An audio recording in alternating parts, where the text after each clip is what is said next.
Hello সবাইকে, আপনাদের আমার ভিডিওতে আবার স্বাগতম। এটি বেসিক্যালি আমার সেকেন্ড ভিডিও যেখানে আমি রিডিং নিয়ে কথা বলবো। আমি আপনাদেরকে অলরেডি বলেছি যে আমি আমার রিসেন্ট আইএলটিএস এক্সপিরিয়েন্স নিয়ে 4টা ভিডিও বানাবো, লিসেনিং, রিডিং, স্পিকিং আর রাইটিং। তো আমি লিসেনিং নিয়ে অলরেডি একটু ভিডিও বানিয়ে ফেলেছি, এখন আজকে রিডিং নিয়ে বলবো।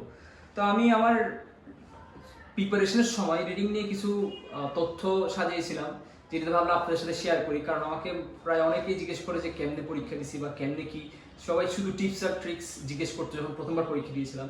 এবার যেহেতু সেকেন্ডবার বসেছি আবার, তো ভাবলাম আপনাদের জন্য কিছু নোট ডাউন করি। তো সেই নোট ডাউন থেকে এক্সপিরিয়েন্স কিছু বা টিপস শেয়ার করবো।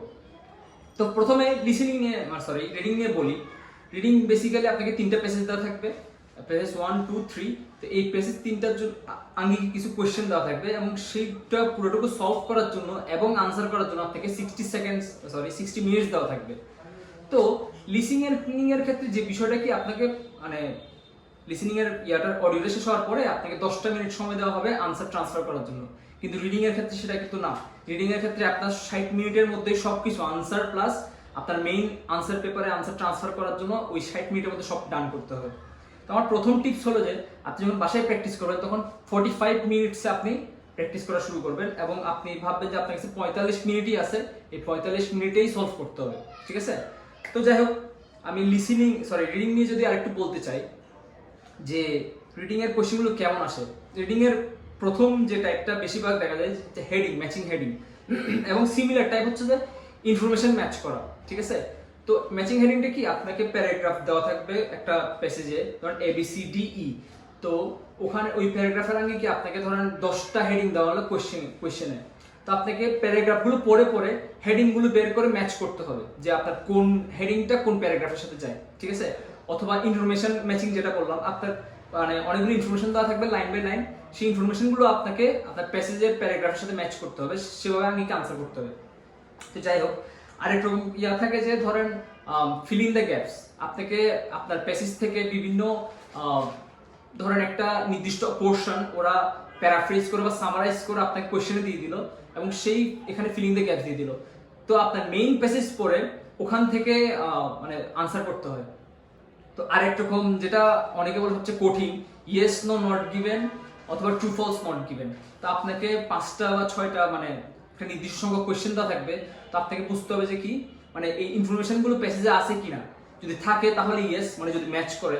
আর যদি না হয়, মানে প্যাসেজে থাকে ইনফরমেশনের সাথে আপনার কোয়েশ্চেনের ইনফরমেশন কন্ট্রাডিক্ট করে, তাহলে নো লিখবেন বা ফলস লিখবেন। অথবা যদি ইনফরমেশনটা প্যাসেজে নাই থাকে তাহলে কি লিখবেন, নট গিভেন লিখবেন। তো অনেকে বলে যে সেটা হচ্ছে সবচেয়ে কঠিন টাস্ক মানে রিডিং এর ক্ষেত্রে। তো রিডিং এর ক্ষেত্রে মানে basically the same, S by S অথবা ক্যাপিটাল লেটার এসবে কিন্তু ফোকাস করবেন। আর রিডিং এর বিষয়টা কি, আপনার হুবহু কিন্তু আনসারটা কিন্তু রিডিং প্যাসেজেই পেয়ে যাবেন। তো আপনার কাজ কেবল দাগায় রাখা। আমরা বেসিক্যালি কি ভুল করি যে দাগায় রাখি না। যেমন রিসেন্টলি আমি যে এক্সাম দিছিলাম ওখানে মানে প্যাসেজ ছিল গসিপিং, কিন্তু আমার বন্ধু লিখে আসছে গসিপ, মানে এক্স্যাক্টলি আনসারটা দেওয়া আছে প্যাসেজে কিন্তু তাও ভুল করে আসছে। আসলে এটা ওর দোষ না, আসলে এক্সাম হলে যে প্রেশারটা থাকে আমরা বেসিক্যালি ভুল করি। তাই আপনার প্রথম কাজ কি হবে, আনসারগুলো পেজে দাগায় রাখা, যাতে আপনি রিচেক করতে পারেন যে আপনি ঠিকঠাক লিখছেন কিনা। তারপর অনেক সময় দেখা যায় যে যেটা সবচেয়ে ফান জিনিস, যে আনসারটা কমার পরে দেওয়া থাকে।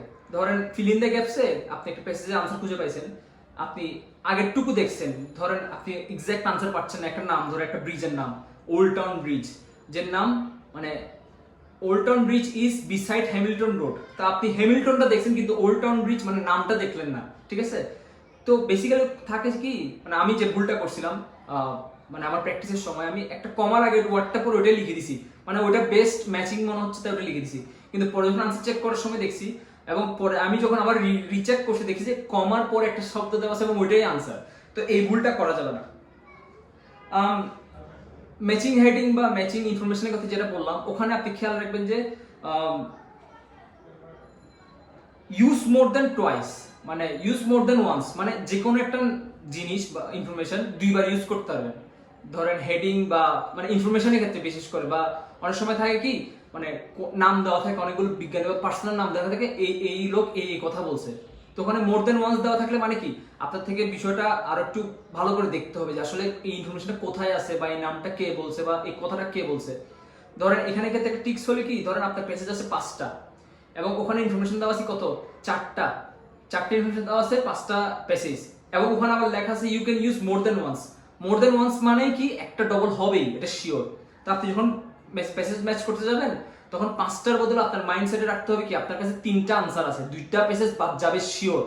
এখন বাদ যাবে কেন, কারণ আপনার আনসার আছে 4টা, তো 4টার মধ্যে আবার মোর দেন ওয়ান্স বলা আছে, মানে আপনার কাছে আছে কতটা, 3টা। তো আপনার প্যাসেজে মেইন প্যাসেজে 2টা বাদ যাবে শিওর, মানে আপনার মেন্টাল সেটআপ আগে থেকে রেডি করতে হবে যে আপনি 3টা প্যাসেজ নিয়ে কাজ করতেছেন মূলত, এবং 2টা বাদ যাওয়ার মেন্টালিটি রেডি করে ফেলতে হবে। এবং সেম কেস ফর নেম, ওই নেমের ক্ষেত্রেও দেখে যাবে যে এরকম বাদ যাবে। এখন নেম থেকে একটা ভালো কথা মনে পড়লো, আপনি যখন কোয়েশ্চেনটা পড়বেন তখন আপনি প্রথম থেকে লাস্ট পর্যন্ত মানে একটা সেকশনে, 3টা সেকশন না, একটা সেকশনে পুরো 3টা কোয়েশ্চেন একসাথে পড়বেন। তো ওখানে কি থাকে, মানে প্রথমে একটা প্যাসেজ থাকে যেখানে আপনার হয়তো পুরোটা পড়া লাগতেছে, ম্যাচিং হেডিং এর ক্ষেত্রে দেখা যায় পুরো প্যাসেজটাই প্রথমে পড়া লাগতেছে।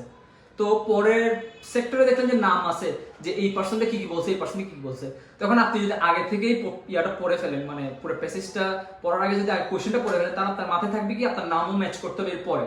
তো আপনি যখন প্রথমে পুরো প্যাসেজটা পড়তেছেন ম্যাচিং হেডিং করার জন্য বা ইনফরমেশন ম্যাচ করার জন্য, তখন আপনি নামগুলো দাগে রাখবেন। তো নামগুলো দাগে রাখলে কি হবে, তো পরে যখন মানে নেক্সট পোর্শনে যখন এই ম্যাচিং নেমসটা করতে যাচ্ছেন, তো আপনি কি ইজিলি আপনার প্যাসেজ পুরো রিডিট করা লাগতেছে না, আপনি ওখান থেকেই ফাইন্ড আউট করতে পারতেছেন, ঠিক আছে। এবং ইয়েস নো নট গিভেন এর একটা মজার বিষয় কি, মানে যেটা কোথাও এক্স্যাক্টলি এটা শিওর কিনা বলতে পারছি না, কিন্তু আমি যতটুকু প্র্যাকটিস করছি এবং আমার এক্সপিরিয়েন্স থেকে বলতেছি, ধরেন 6টা কোয়েশ্চেন আছে, তো আপনার খেয়াল রাখতে হবে যে 6টা কোয়েশ্চেন থাকলে অবশ্যই 2টা ইয়েস হবে, 2টা নো হবে, আর 2টা নট গিভেন হবে। এটা কিন্তু আমি জানি না যে এটা কোনো অফিসিয়াল জিনিস কিনা, কিন্তু আমি যতবার এরকম 6টা কোয়েশ্চেন ফেস করছি দেখা যায় যে এরকম 2টা ইয়েস, 2টা নো, 2টা নট গিভেনই হয়। এবং মজার বিষয় কি, যখন ধরেন বিজন সংখ্যা থাকবে, মানে ধরেন 5টা থাকলো বা 7টা থাকলো, তার মোস্টলি ফোকাস করতে হবে যে এইসব ক্ষেত্রে, সব ট্রিকি সিচুয়েশনে মানে প্রত্যেকটা একটা করতে হয়, মানে প্রত্যেকটা সমান হয়, ধরেন 2টা ইয়েস, 2টা নো, 2টা নট গিভেন, এবং যেটা এক্সট্রা থাকে এটা more likely not given first priority, এবং অথবা সেকেন্ড প্রায়োরিটি নো হয়। আমি যতটুকু সলভ করছি এরকম বেজোর সংখ্যা থাকলে আমি দেখছি মোস্ট অফ দ্য কেসে মেইনলি মানে নট গিভেনটা বেশি থাকে, এবং কিছু ক্ষেত্রে নোটা বেশি থাকে, এটা পাইছি। এখনো পর্যন্ত আমি ইয়েস বেশি থাকে এটা পাই নাই, মানে হয়তো আমি খুব কম প্র্যাকটিস করছি বা আমার বলে এক্সপিরিয়েন্স কম, কিন্তু আমি এটাই দেখছি। এবং আমার মেইন আইএলটিএস এক্সামে 6টা ইয়েস নো নট গিভেন আসছে, এবং আমি 2টা ইয়েস, 2টা নোট, 2টা নট গিভেন এই চিন্তাটা করেই সলভ করতে গেছি, তো আমি খুব তাড়াতাড়ি সলভ করে ফেলছি। এবং এটার ক্ষেত্রে আপনাকে হেল্প করবে কিভাবে জানেন, আপনি ধরেন 5টা আনসার করছেন, একটা কনফিউজিং লাগতেছে, তো আপনি এই রুলটা ইউজ করে ওটা ইয়েস হবে, নো হবে অথবা নট গিভেন হবে, এটা দিয়ে আসতে পারবেন, মানে ওটা সময় নষ্ট হলো না। অবশ্যই আপনি পরে আবার চেক করতে পারবেন যে ওটা আসলে হয়েছে কিনা। তো এটুকুই ছিল, কিন্তু মানে আপনারা প্র্যাকটিস বেশি করবেন। এবং রিডিং এর জন্য একটা মজার বই সাজেস্ট করবো। আসলে রিডিং এর বিষয় কি, আপনার মেইন এনিমি, ওভারঅল আইএলটিএস এর মেইন এনিমি হচ্ছে টাইম, তো আপনি রিডিং এর স্পিডটা বাড়ানোর সর্বোচ্চ চেষ্টা করবেন। আমি রিডিং এর জন্য একটা বই সাজেস্ট করবো, অসম বই। এই বইটা শুধু রিডিং এ না, আপনার সবকিছুতে সাহায্য করবে। আপনি যদি তাড়াতাড়ি রিড করতে পারেন, আপনার সময় যে কি পরিমাণ বাঁচা শুরু করবে আপনি কল্পনা করতে পারবেন না। তো বইয়ের নাম হচ্ছে the speed reading book by Tony Buzan. তো এই বইটা আপনারা কিনবেন, এবং হাইলি রেকমেন্ডেড বাই মি, এবং আমি যাদেরকে রেকমেন্ড করছি তারাও লাভ পাইছে, তাদের রিডিং স্পিড অনেক হাই হয়ে গেছে। এবং আমি যখন কোভিডের টাইমে বইটা পড়ছিলাম তখন থেকেই মানে আমার পুরো ক্যাম্পাস লাইফ অথবা এবার আইএলটিএস এক্সাম সবকিছুতে আমার এই বইটা হেল্প করছে, মানে আপনার রিডিং স্পিডটা বাড়িয়ে দেবে। তো যাই হোক, good luck with the reading. এবং আপনাদের কোনো কোয়েশ্চেন থাকলে আপনারা অবশ্যই কমেন্টে জানাবেন। আর থ্যাংক ইউ, বাকি দুটো ভিডিও দেখার আহ্বান রইল। Thank you.